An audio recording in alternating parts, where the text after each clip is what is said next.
ನಮಸ್ತೆ ಮೇಡಮ್. ನಮಸ್ತೆ. ನಿಮ್ಮ ಹೆಸರು? ಪುಷ್ಪಾವತಿ. ಡಾಕ್ಟರ್ ಹಿರೇಮಠ ಹಾಸ್ಪಿಟಲ್ ನೀವು ಏನಕ್ಕೋಸ್ಕರ ಬಂದಿದ್ರಿ ಮೇಡಮ್? ಅಲ್ಲೂ ಇಂಪ್ಲಾಂಟ್ ಮಾಡಿಸ್ಕೊಳ್ಳೋಕ್ಕೋಸ್ಕರ ಬಂದೆ. ಎಷ್ಟು ದಿನ ಆಯಿತು ನೀವು ಮಾಡಿಸ್ಕೊಂಡು? ಆಲ್ರೆಡಿ 1 year ಆಯಿತು.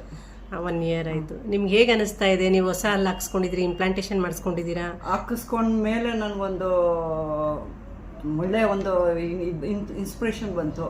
ಮುಂಚೆ ನಾನು ಎಲ್ಲೂ ಹೊರಗಡೆ ಹೋಗ್ತಿರ್ಲಿಲ್ಲ, ಒಳಗಡೆ ಮನೆ ಒಳಗಡೆನೇ ಇರ್ತಿದ್ದೆ. ಇವಾಗ ಒಂದು ಕಾನ್ಫಿಡೆನ್ಸ್ ಬಂದಿದೆ ಎಲ್ಲ ಕಡೆಗೆ ಹೋಗೋಕ್ಕೆ, ಮಾಡೋಕ್ಕೆ. ತುಂಬ ಖುಷಿ ಆಗ್ತಾ ಇದೆ. Very good. ನೀವೆಲ್ಲಾನು ಊಟ ಮಾಡ್ತಿದ್ದೀರಾ? ತರಕಾರಿ, ಅನ್ನ, ಸಾಂಬಾರು, ಎವ್ರಿಥಿಂಗ್ ತಿಂತಾ ಇದ್ದೀನಿ ಈಗ. ನಿಮ್ಗೆ ಏನಾದ್ರು ಪೇನ್ ಅನಿಸ್ತಾ ಇದೆಯಾ? ಪೇನ್ ಅಂತ ಏನು ಬರೋದಿಲ್ಲ, ಆ ಥರ ಏನು ಏನು ಬರೋದಿಲ್ಲ. ಏನೋ ಒಂದು ಸ್ವಲ್ಪ ಅಲ್ಸರ್ ತರ ಬಬಲ್ಸ್ ಬಂದಾಗ ಒಂದು ಸ್ವಲ್ಪ ತುಳಸಿ ನೀರು ಇಲ್ಲ ಬೆಟ್ಟದ ನೆಲ್ಲಿಕಾಯಿ ನೀರು ಕುಡಿದ್ರೆ ಅದು ಕೂಡ ಇಮಿಡಿಯೇಟು ಇದಾಗೋಗ್ಬಿಡುತ್ತೆ, ಪೇನು ಹೋಗ್ಬಿಡುತ್ತೆ. ಓಕೆ. ಕೆಲವರು ಮಾಡಿಸ್ಕೊಳ್ಬೇಕು ಅಂತಿದಾರಲ್ಲ, ಅಂಥವ್ರಿಗೆ ನೀವೇನು ಹೇಳ್ಬೇಕು ಅಂತ ಇಷ್ಟಪಡ್ತೀರಾ? ಧೈರ್ಯವಾಗಿ ಮಾಡಿಸ್ಕೊಳ್ಳಿ, ಕಾನ್ಫಿಡೆನ್ಸ್ ಇರುತ್ತೆ ಮುಂದೆ ಜೀವನದಲ್ಲಿ. ಖುಷಿಯಾಗಿರಿ. ಲೈಫ್ ಇರೋದೇ ಒಂದ್ಸತಿ, ಎಂಜಾಯ್ ಮಾಡಿ ಅಷ್ಟೇ. ಎಂಜಾಯ್ ಮಾಡಿ. ನಮ್ಮ ಹಾಸ್ಪಿಟ್ಲಿಗೆ ಬಂದು, ಡಾಕ್ಟರ್ ಹಿರೇಮಠ ಹಾಸ್ಪಿಟ್ಲಿಗೆ ಬಂದು ನಿಮ್ಗೆ ಖುಷಿಯಾಗಿದೆ? ತುಂಬ ಖುಷಿಯಾಗಿದೆ. Okay madam, thank you so much. Thank you.